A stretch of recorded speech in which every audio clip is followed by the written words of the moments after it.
우리 앞에 분하고 우리 뒤에 분하고 인사하겠습니다. 참 잘 오셨습니다.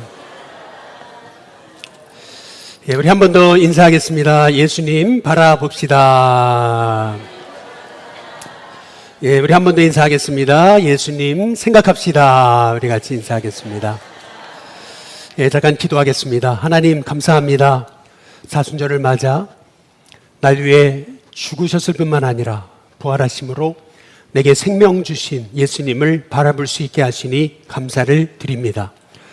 우리의 생각 속에 24시간 예수님이 있게 하셔서 문제를 바라보고 어려움을 바라보는 것이 아니라 하나님의 계획을 바라볼 수 있는 저희들이 되도록 인도해 주옵소서.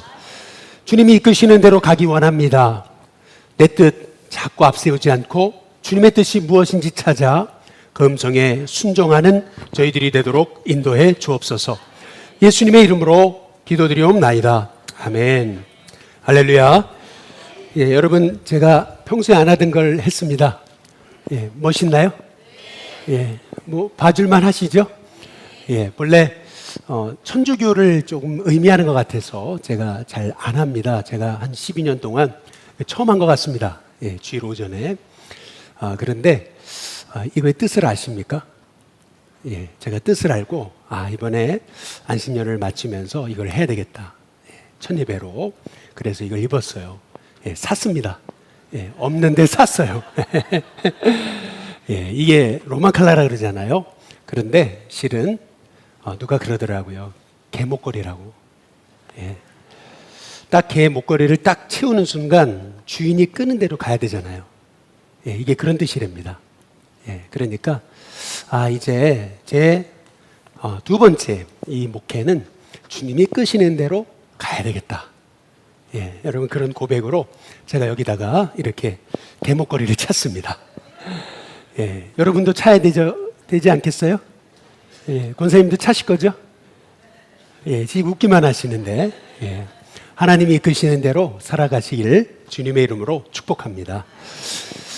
제가 안식년을 제주도에서 보냈어요. 한 성도님의 가정에서 제가 보냈는데요. 이 제주도에서 놀란 게 하나 있어요.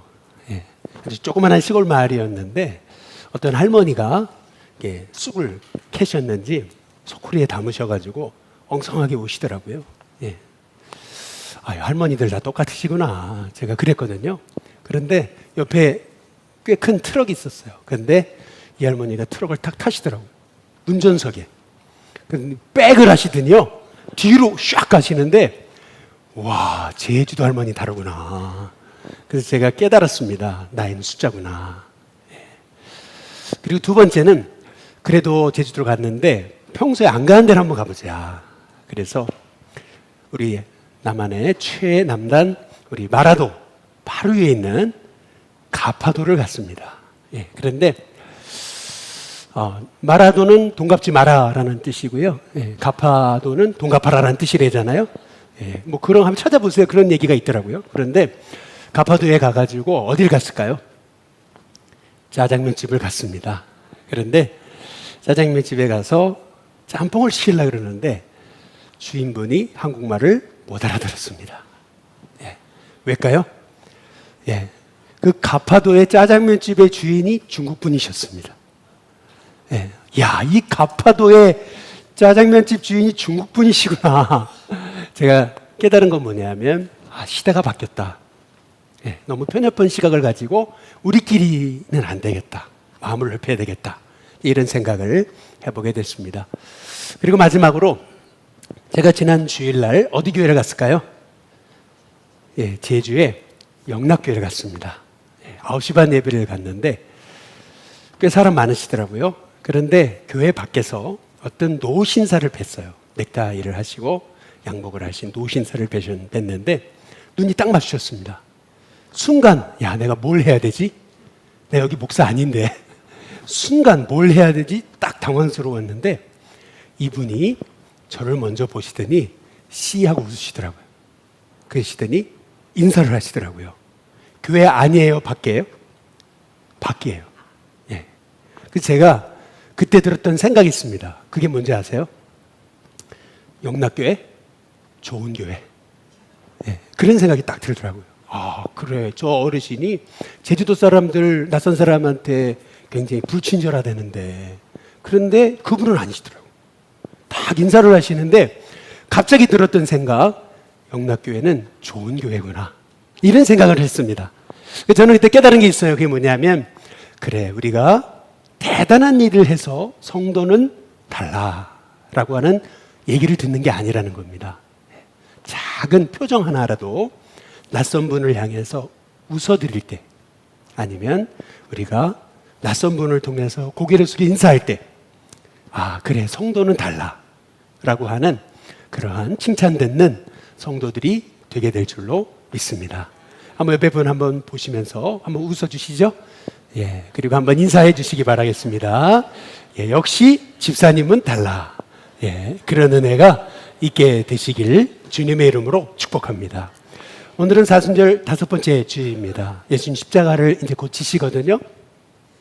예수님이 하셨던 마지막 말씀이 뭘까요? 그게 뭐냐면 요한복음 16장 33절에 나와 있습니다.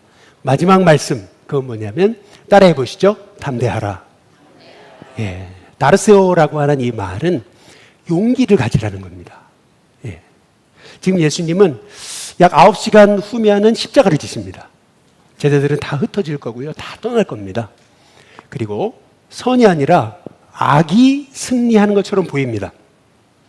그런데 그런 상황에서 예수님은 제자들에게 담대하라 라고 말씀하십니다. 여러분, 왜 담대해야 될까요? 왜 예수님이 마지막 말씀을 담대하라고 남기셨을까요? 실은요, 사복음서 마태, 마가, 누가, 요한복음을 살펴보시면 예수님이 사람들을 향해서 담대하라 라고 하시는 말씀은 여기 한 번입니다. 딱 한 번. 네. 다르세오라고 하는 말은 여기 딱 한 번 나오는 것입니다. 모세가 죽었어요. 다음 세대 지도자로 여호수아가 이스라엘 백성의 지도자가 됐잖아요. 모세에 비하면요, 여호수아는 홍해 한번 갈라본 적 없어요. 그리고요, 여호수아는 만나를 메추라기를 하늘에서 떨어뜨려 본 적이 한 번도 없습니다. 단순히 모세의 시종이었습니다. 얼마나 두려웠을까요? 그런데 그때 하나님이 여호수아에게 하셨던 말씀이 뭐냐면 여호수아 1장 6절이에요. 이게 뭐냐면 강하고 뭐라고요? 담대하라. 여러분, 담대하시길 주님의 이름으로 축복합니다. 근데 그 정도가 아니죠. 1장 7절은 이렇게 합니다. 오직 강하고, 그 다음 어떻게 해요? 극히 담대해라. 이유가 있어요. 그리하면 어디로 가든지 형통한다는 거예요. 우리가 성공하기 원하잖아요. 그렇다면 여러분, 어떤 어려운 일을 만나도 담대하시기를 주님의 이름으로 축복합니다. 근데 왜 담대하라 그러시는 거냐 하면은 1장의 9절에 보면 이렇게 얘기합니다. 강하고 담대하라. 두려워하지 마라. 그리고 놀라지 마라 라고 말씀하십니다. 왜 놀라지 마라고 말씀하실까요? 이유가 있어요. 하나님의 사람은 하나님의 일을 할 사람이거든요. 그런데 하나님의 일을 하다가 보면 정말 생각지 못한 일들을 만나는 거예요. 뜻밖의 일들을 만납니다. 낙심할 때도 있고요. 요즘 우리 한국 사회처럼 아주 혼란할 때도 있습니다. 그런데 우리가 자꾸 두려워하고 놀라고 낙심하면 어떻게 하나님의 뜻이 하나님의 사람을 통해서 온전히 설 수 있겠냐는 겁니다. 그래서 하나님은 모세의 뒤를 이어서 이스라엘의 지도자가 됐던 여호수아에게 강하고 어떻게 하라고요? 담대하라 라고 말씀하신 거죠. 여러분, 저와 여러분의 인생은 끊임없는, 사실은요, 예고편이 없는 영화와 같습니다. 어떤 일이 일어날지 모릅니다. 그러나 여러분, 강하고 담대하시기를 주님의 이름으로 축복합니다. 왜 담대해야 되겠습니까? 먼저는 우리는 꼭 이기기 때문에 그렇습니다. 요한복음 16장 오늘 33절에 보면 예수님이 담대하라 그러신 다음에 하셨던 말씀이 있습니다. 내가 세상을 뭐라고 말씀하시죠? 이겼다. 과거형입니다. 히브리어 문법에서 미래형이 반드시 되어질 일을 말할 때 그때는 과거형을 씁니다. 내가 세상을 이길 것이다가 아니고 내가 세상을 뭐라고요? 이겼다. 우리가 아이들 이렇게 싸움 붙으면 그러잖아요. 너 죽었어 그러잖아요. 너 죽을 거야 그러지 않잖아요. 죽었어. 우리나라 말도 똑같아요. 마찬가지예요.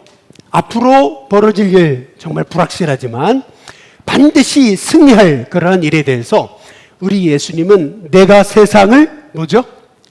이겼다. 과거형을 사용하고 있는 겁니다. 로마서 7장에 보면 바울이 자기 자신을 보면서 끊임없이 절망해요. 왜냐하면 자기가 죄를 끊임없이 죄 앞에서 넘어지고 이기지 못하는 자신을 보면서 바울이 얘기하는 거예요. 오라, 나는 곤고한 사람이다. 이 사망의 몸에서 누가 나를 건져내랴. 내가 어떻게 구원받을 수 있을까? 나 같은 사람이 끊임없이 자기를 학대하고 절망하거든요. 그런데 그 순간 이 바울이 했던 일이 있어요. 그게 뭐냐면 승리하신 예수님을 바라본 거죠. 그 예수님을 바라보는 순간 바울의 어조가 확 바뀌어요. 어떻게 바뀌냐면 그러므로 그리스도 예수 안에 있는 자에게는 결코 정죄함이 없나니 그리스도 예수 안에 있는 생명의 성령의 법이 죄와 사망의 법에서 너를 해방했다. 이것도 과거형입니다. 여러분, 저와 여러분은 이미 죄에서 해방받은 줄로 믿습니다. 그것이 과거의 죄만이 아니에요. 현재만이 아니에요.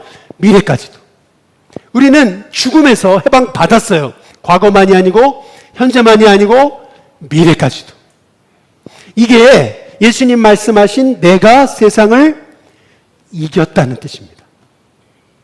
저는 우리 일신교회 성도님들이 예수님 승리하신 것처럼 여러분도 승리함을 믿으시기를 주님의 이름으로 축복합니다. 그런데 많은 분들이 그래요. 두려운 걸 어떡하냐고. 네, 맞습니다. 두려움은요, 인간의 본성입니다. 창세기 3장에 보면 아담이 범죄하잖아요. 그때 하나님이 아담을 찾으세요. 그랬을 때 아담이 했던 말이 있습니다. 그게 뭐냐면 내가 두려워해서 숨었습니다. 라고 말합니다. 그러니까 두려움이라는 것은 죄 가운데 빠진 인간의 실존인 거예요. 끊임없이 우리는 두려움과 싸우는 것입니다. 근데 이 두려움, 이게 인생의 이 본성인데 어떻게 우리가 두려움을 승리할 수 있는가?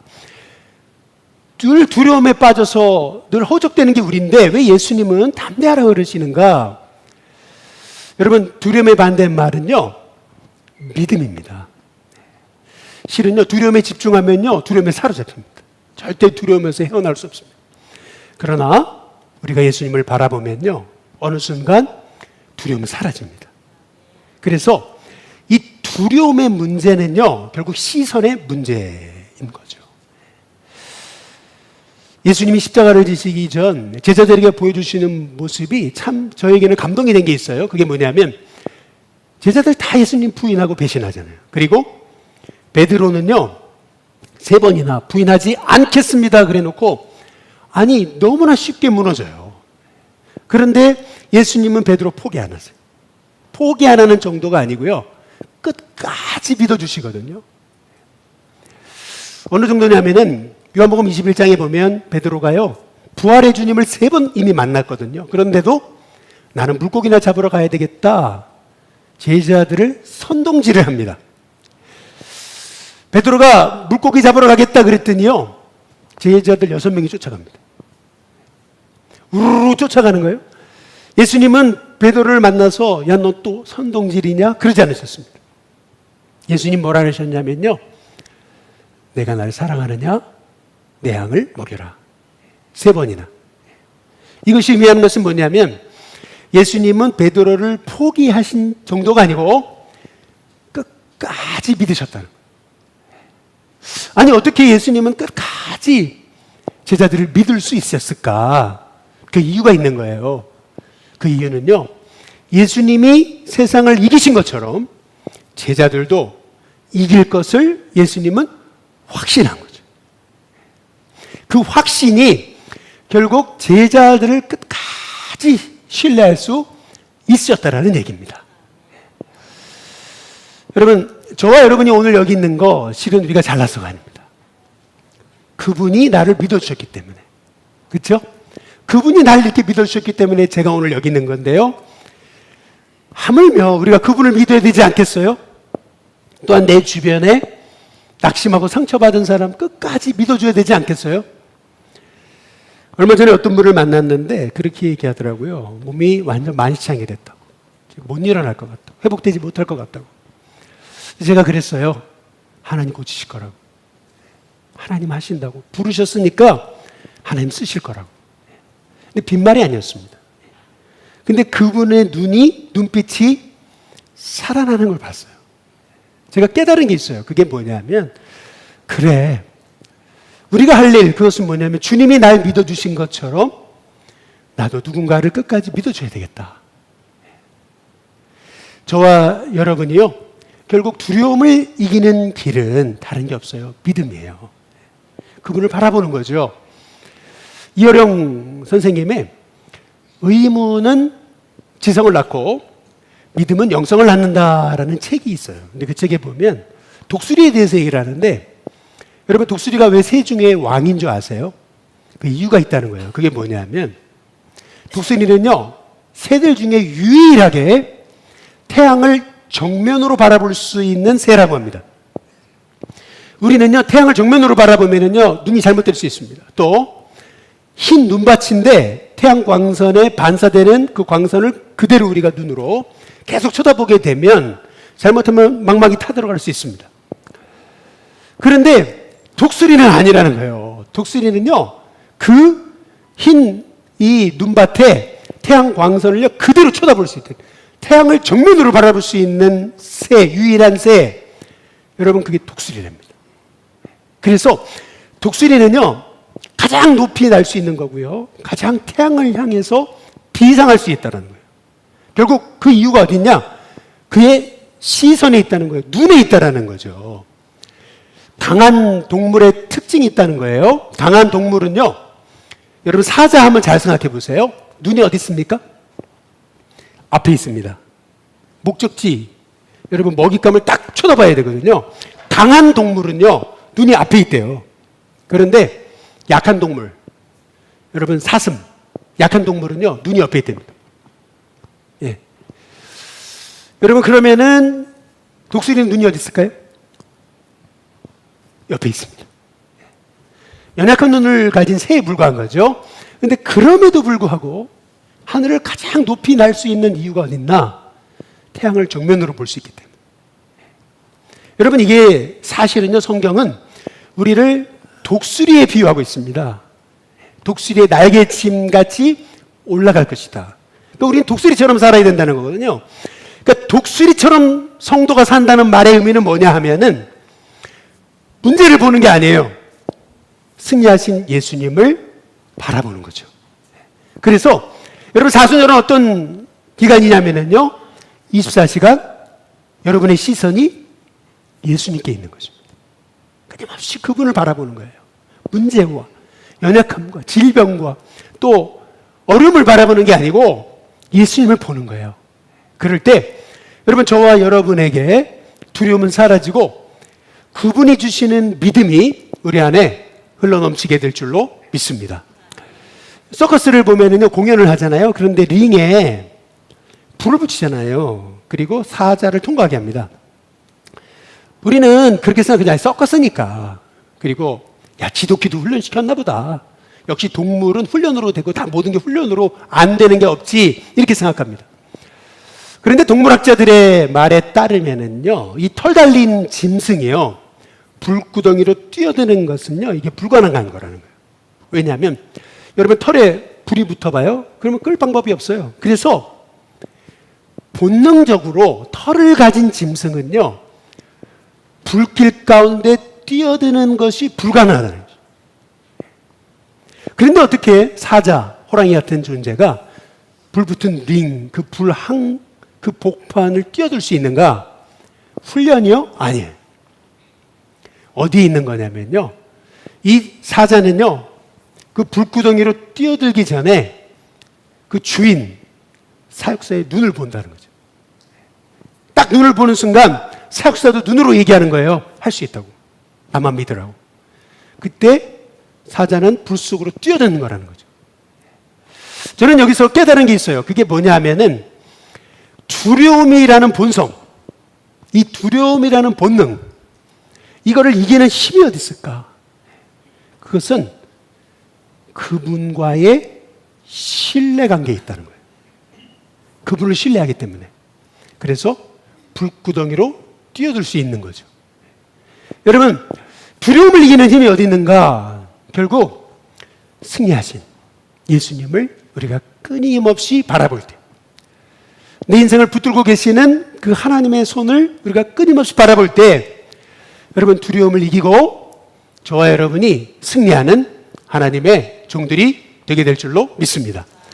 두 번째로는 왜 우리가 담대해야 될까? 그것은 하나님이 우리와 함께 하시니까. 사실은요, 십자가는 누가 져줄 수 있는 게 아니에요. 예수님 홀로 지셔야 돼. 결국 십자가 위에 오른편 강도, 왼편 강도가 함께 매달렸지만 결국 십자가 위에서 예수님은 홀로 우리의 죄를 짊어지셔야 되는 거거든요. 그러니까 많은 분들이 얘기하는 거죠. 인생도 결국 혼자 아니냐. 결국 홀로 되는 거 아니냐. 혼자 죽는 거 아니냐. 그런데 예수님이 뭐라 그러시냐면 요한복음 16장에 오늘 32절에 이렇게 얘기하는 거예요. 내가 그 다음 뭐죠? 혼자 있는 게 아니라 아버지께서 나와 어떻게 계세요? 함께 계신다. 나는 혼자 있는 게 아니다. 아버지께서 나와 함께 계신다. 우리 옆에 분한테 한번 인사해 보시죠. 하나님 함께 하십니다. 한번 인사해 보시겠습니다. 여러분, 우리가 예수님을 믿는다는 거, 구원에 대해서 한번 정리할 필요가 있어요. 우리가 불교를 믿는다, 유교를 믿는다, 공자를 믿는다, 석가를 믿는다라고 하는 것과 예수님을 믿는다라는 것은 완전히 다른 거예요. 어떻게 다른 거냐면 불교를 믿는다, 유교를 믿는다, 공자, 석가를 믿는다라고 하는 말의 의미는요, 지적으로 제가 믿습니다, 동의하는 거예요. 근데 예수님을 믿는다라는 의미는 내가 예수를 믿습니다, 지적으로 동의합니다라는 뜻만 있는 게 아니에요. 그런 의미만 있는 게 아니에요. 예수님을 믿는다라고 하는 말의 의미는 뭘 의미하는 거냐면 예수님을 믿을 때 그분의 영이 우리에게 오시는 것을 의미하는 거예요. 그래서 예수님 비유로 말씀하신 나는 포도나무고 너희는 가지다 라고 말씀하시잖아요. 근데 가지가 떨어진 거예요. 그러니까 어떻게 죽을 수밖에 없는 거죠. 그러면 가지가 살 수 있는 방법이 뭐예요? 포도나무에 다시 접붙임하는 거죠. 여러분, 이게 구원이라는 거예요. 이게 믿는다라는 거예요. 믿는다라는 것은 단순히 지적으로 그분을 믿습니다, 동의하는 정도가 아니고 그분을 믿을 때 그분의 영이신 성령님이 우리에게 찾아오시는 거예요. 그래서 여러분, 예수님이 내가 혼자 있는 게 아니고 아버지께서 나와 함께 하신다, 이 말의 의미가 뭐냐면 여러분도 혼자라고 느껴질 때 있잖아요. 근데 혼자 아니에요. 성령님이 여러분과 함께 하심을 믿으시기를 주님의 이름으로 축복합니다. 그런데 우리는 자꾸 혼자라고 느끼잖아요. 외롭잖아요. 외로운 걸 어떡하냐고. 왜 자꾸 이렇게 혼자라는 생각이 드냐고. 여러분, 이유가 있어요. 그 이유가 뭔지 아세요? 내 마음이 자꾸 외롭고요, 혼자라고 생각될 때는요, 내 안에 계신 성령님이요, 좀 나와 친해지지 않을래? 사실은요, 성령님과 친해질 기회인 거예요. 우리가 자꾸 혼자이다, 외롭다 이렇게 되다 보면은요, 외로움을 묵상하거든요. 혼자라고, 그렇죠? 그런데 구원받은 우리는요, 성령님이 함께 하세요. 그러니까 외로울 때, 혼자라고 느껴질 때는요, 나와 함께 계시는 성령님과요, 대화할 기회인 거예요. 또 어떻게 대화를 하는 거냐면 이렇게 하는 거예요. 질문하는 거예요. 예를 들면 요새 개나리가 폈잖아요. 그러면 개나리야, 너는 왜 이렇게 노랬니? 그러면 누가 그러잖아요. 노라니까 노랗지. 이렇게 얘기하는 거죠. 그런데 성령님 왜 개나리가 노랗죠? 그러면은요, 성령님 이렇게 말씀하실지 몰라요. 좀 바라봐 달라고. 바라봐 달라고 그러니까 노란 거지. 그러니까 여러분, 한번 여쭤보세요. 성령님께 한번 여쭤보세요. 예를 들면 이런 거예요. 너무 힘들고 외로울 때 그냥 단정 짓지 마세요. 난 안 되나 보다. 어차피 난 안 되나 보다. 여러분, 단정 짓는 거, 여러분, 이 단정 짓는 것에서 벗어나야 돼요. 벗어나고요. 대신 성령님께 한번 여쭤보세요. 성령님, 제가 너무 외로운데 이 외로움에서 벗어날 수 있는 길이 뭐죠? 여쭤보는 거예요. 그러면요, 성령님 말씀하시는 거예요. 너 혼자 아니거든? 내가 너 친구거든? 말씀하실 거예요. 뜻밖의 음성을 듣게 되실 거예요. 이게 사람이요, 아이들일 때는요, 막 질문하거든요. 끊임없이 질문해요. 그러니까 끊임없이 창의적인 생각이 나요. 근데 나이가 들수록요, 사람은요, 질문이 사라져요. 그러니까 다 자기 경험에 따라 단정해버리는 거예요. 에이, 쟤는 안 돼. 에이, 이 교회는, 이 나라는 안 돼. 다 단정해버리는 거예요. 그런데 단정하면은 음성을 들을 수가 없어요. 그래서 이제 어린아이처럼 되라 그러잖아요. 그게 뭐냐면 자꾸 질문하는 거예요. 하나님, 내 아들이 너무 힘든데 하나님 이럴 땐 제가 어떤 역할을 해야 되죠? 여쭤보는 거예요. 그러니까 질문을 시작해 보라는 거예요. 그런데 이 질문 하나가요, 인생을 바꿔요. 스타니 스블라스키 레히라고 하는 그 유대인이 있었어요. 유대인이라는 이유로요, 그 히틀러 나치 수용소에 갇힌 거예요. 다들요, 죽을 날만 기다리고 있었어요. 그런데 이 레히는요, 질문하기 시작한 거예요. 내가 여기서 해야 될 일이 뭡니까, 하나님? 제가 여기서 나갈 수 있는 방법이 뭡니까? 다들 그러는 거죠. 불가능하다고. 저 철장사를 보라고. 여기서 나가는 건 불가능하다고. 그냥 이러다 죽는 거라고. 그런데 놀랍죠? 그 많은 사람 중에서 하나님께 질문한 사람은 이 사람밖에 없었던 거예요. 기회가 왔어요. 어떤 기회예요? 가스 그 실에서요, 사람들이 죽어 나오는데 보니까 독일 군인들이요, 죽어 나오는 사람을요, 다 트럭에 실는 거예요. 그걸 보니까 지혜가 생긴 거예요. 뭐냐면, 내가 저 사람들 사이에 죽은 사람처럼 누워있으면 되겠다. 그래서 이 사람은 밤이 어둑해지는 날 진짜 트럭으로 자기 몸을 실었어요. 그러니까 죽은 사람들을 또 막 트럭으로 막 이렇게 옮겨 담는 거예요. 막 숨이 막 이렇게 짓눌려가지고 터질 것 같아요. 막 냄새, 막 사람 썩는 냄새 막. 그런데 역시요, 밤이 되니까요, 트럭이 나가요. 문을 저절로 열어줘요. 그러더니 밖으로 나가니 구덩이 같은 데다가 그냥 사람을 다 쏟아버리는 거예요. 어두워졌잖아요. 누가 시체를 감시하겠습니까? 그리고 이 사람은요, 그 시체를 뚫고요, 40km를 달려서요, 자연이 됩니다. 수많은 사람들 다 수용소에 죽어갔습니다. 그런데 이 사람 한 사람만 살았어요. 탈출했습니다. 이유가 뭘까요? 한 가지예요. 하나님, 제가 여기서 해야 될 일이 뭡니까? 여기서 나갈 수 있는 방법이 뭡니까? 여쭙기 시작한 거예요. 여러분, 이게 질문의 능력인 거예요. 우리가 신앙생활 하다 보면은요, 질문이 사라지는 거예요. 하나님께 여쭙지 않아요. 그냥 다 단정해버려요. 어차피 저 사람 안 돼. 기도해도 소용없어. 그러니까 하나님 역사가 안 일어나는 거죠.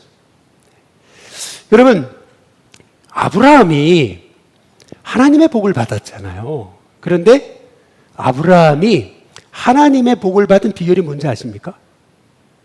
이사야서에 나와요. 51장 한번 2절을 다 함께 한번 같이 읽어볼까요? 같이 읽습니다. 시작. 너희 조상 아브라함과 너희를 낳은 사라를 생각하여 보라. 아브라함이 혼자 있을 때 내가 그를 부르고 그에게 복을 주어 창성하게 하였느니라. 아브라함이 언제 뭐하고 있을 때 그를 부르셨어요, 하나님이요? 예? 혼자 있을 때. 여러분, 혼자라고 생각되세요? 그때는요, 주님과 친밀해질 기회입니다. 여쭈세요. 제가 이럴 때는 어떻게 해야 됩니까? 한번 여쭤보세요.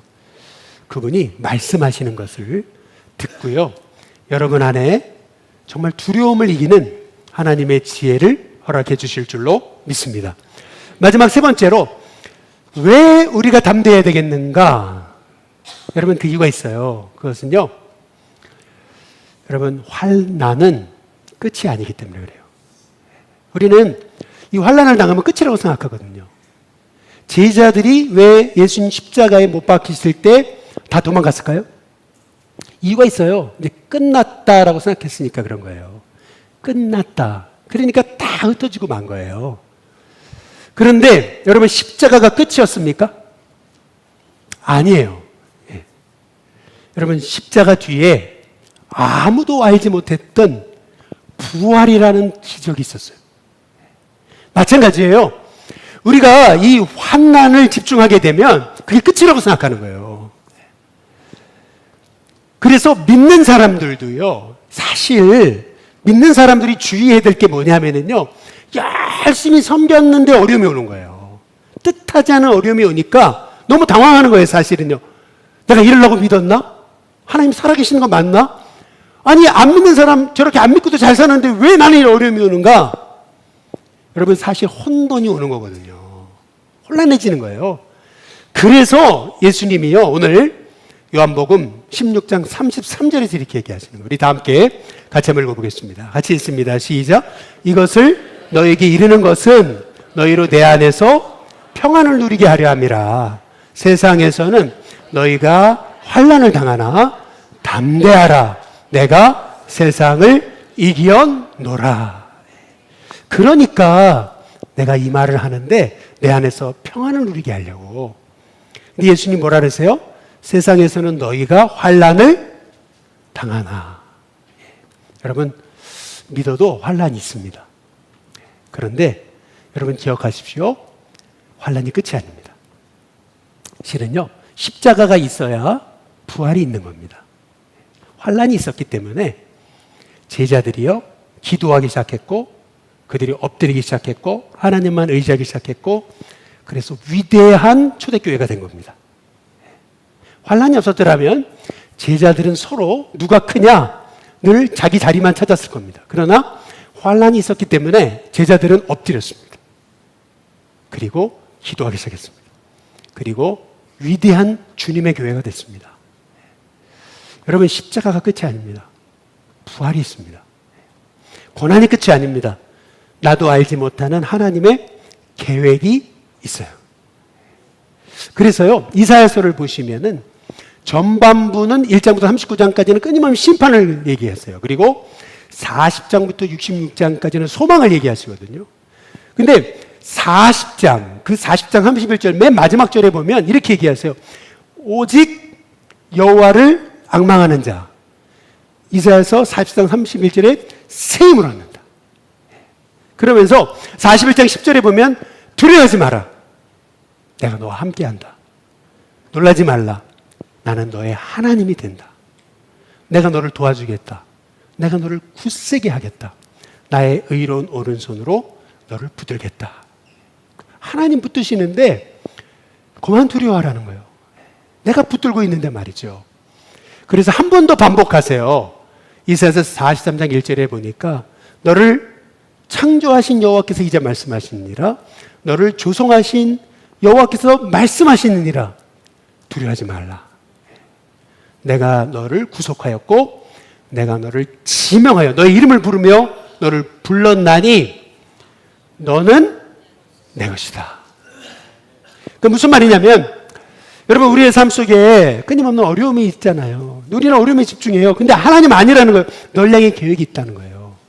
그러면 그 하나님의 계획을 붙잡으려면 어떻게 해야 되는 거냐면, 거기 이어지는 말씀에 이사야 43장 18절에 이런 말씀이 있습니다. 우리 한번 같이 한번 읽어볼까요? 같이 있습니다. 시작. 너희는 이전 일을 뭐 하지 말라고요? 기억하지 마라. 그리고 옛날 일을 뭐 하지 말라고요? 우리는 자꾸 과거에 이랬고 이렇게 상처받았고 그거잖아요. 이래서 안 됐고. 근데 그게 아니에요. 과거, 이전 일, 옛날 일 다 잊어버려라. 그 이유가 있어요. 19절에 보니까 이렇게 얘기하는 거죠. 보라. 여러분, 보라는 말이 무슨 말인 줄 아세요? 좀 주목해 보라는 거예요. 내가 새 일을 행하리니 이제 나타날 것이다. 근데 그 새 일이 뭐냐 하면 광야에 길을 내고요, 사막에 강을 내는 겁니다. 여러분, 광야 가보셨습니까? 광야에 길이 없습니다. 사막 가보셨습니까? 강이 없습니다. 그래서 사막입니다. 그런데 이 광야에 길을 내시겠다. 사막에 강을 내시겠다. 무엇이에요? 너희가 알지 못하는 내 새 일을 행하겠다는 거죠. 그런데 하나님이 새 일을 이루실 때 하시는 일이 있다는 거예요. 여러분 그게 뭔지 아세요? 그 다음에 나옵니다. 45장 7절에 보니까 이렇게 얘기하는 거죠. 나는 빛도 짓고 어둠도 창조하고 나는 평안도 짓고 모두 창조했어요? 환난도 창조했다는 거예요. 나는 여호와다 이 모든 일을 행하는 자다. 여러분 이것이 뭘 의미합니까? 환난이 오면 우리는 하나님 살아계시다면서 왜 이런 일이 있습니까? 환난에 집중하거든요. 이거 끝이라고 생각하는 거예요. 그러니까 절망하고 믿음 포기하는 거예요. 그러나 아니에요. 하나님 말씀하시는 거죠. 내가 빛만 창조했느냐? 아니에요. 어둠도. 내가 평안만이냐? 아니다. 환난도 창조했다. 여러분 이 말의 의미가 뭡니까? 하나님이 새 일을 행하실 때는요, 먼저 흔들어 놓습니다. 막 흔들어 놓으세요. 흔들어 놔야 주님 바라보는 거예요. 그리고 흔들어 놔야 그분을 의지하고 그분께 기도하기 시작해요. 그리고 흔들어 놔야 내 생각 내려놓는 거예요. 그때 실은 주님이 내 안에서 새 일을 행하십니다. 그래서 하나님이 내가 너와 함께한다. 너는 내 것이다. 이전 일 생각하지 마라. 새 일 행한다 그래놓고 내가 환난도 창조했다. 말씀하시는 거죠. 이 환난은 환난이 아니라는 거예요. 나의 계획의 일부라는 거예요. 그래서 환난을 통해서 주님이 하실 일이 있다는 거죠.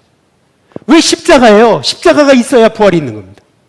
고난이 있어야 초대교회가 일어나는 것입니다. 여러분의 인생에도 뜻하지 않은 어려움이 있습니다.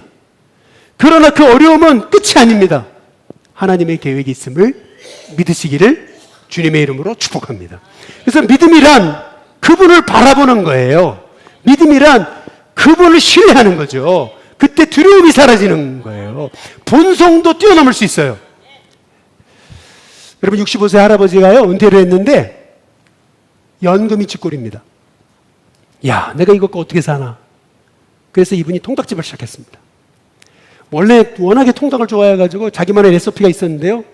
그래가지고 통닭집을 시작했는데 그게 대박이 터졌습니다. 그게요 세계적인 기업이 됐습니다. 여러분 그 기업의 이름이 뭔지 아세요? KFC입니다. 켄터키 프라이드 치킨입니다. 만약에 연금이 풍부했으면 켄터키 프라이드 치킨이 시작되지 않았습니다. 근데 연금이 쥐꼬리였기 때문에 뭔가 해야 되겠다라는 생각을 했고 그래서 남이 하지 않는 일을 시작한 겁니다. 그 나이에. 근데 그게 세계적인 기업이 시작되게 된 출발점이었습니다. 여러분의 삶도 한번 잘 생각해 보십시오. 어려움이 있을 때 아예 안 돼. 끝났어. 단정 짓지 마시고 물으세요. 하나님 제가 뭘 해야 됩니까? 여쭈세요. 그러면요 말씀하실 거예요.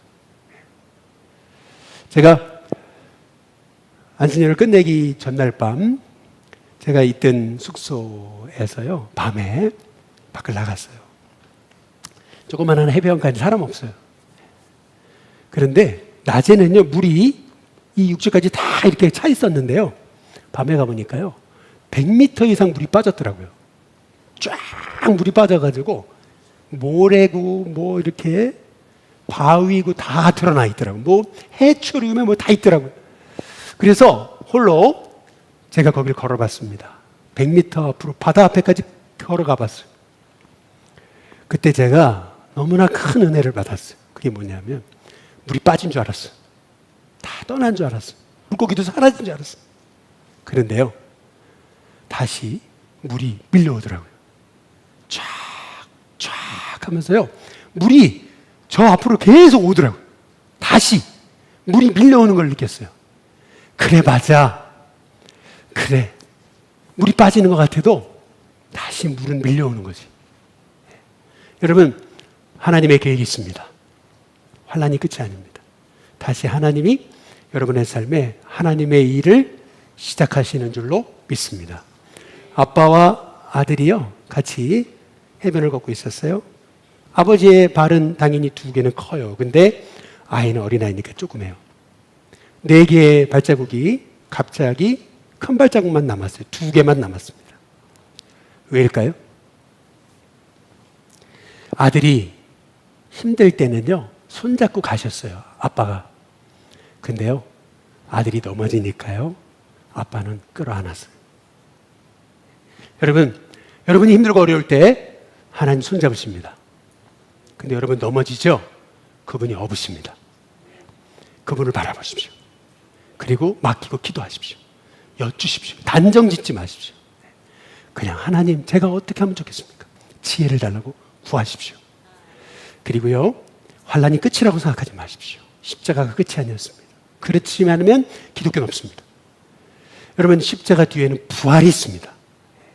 그래서 결국 우리도 예수님처럼 내가 세상을 이겼습니다 고백하는 은혜가 있게 하실 줄로 믿습니다.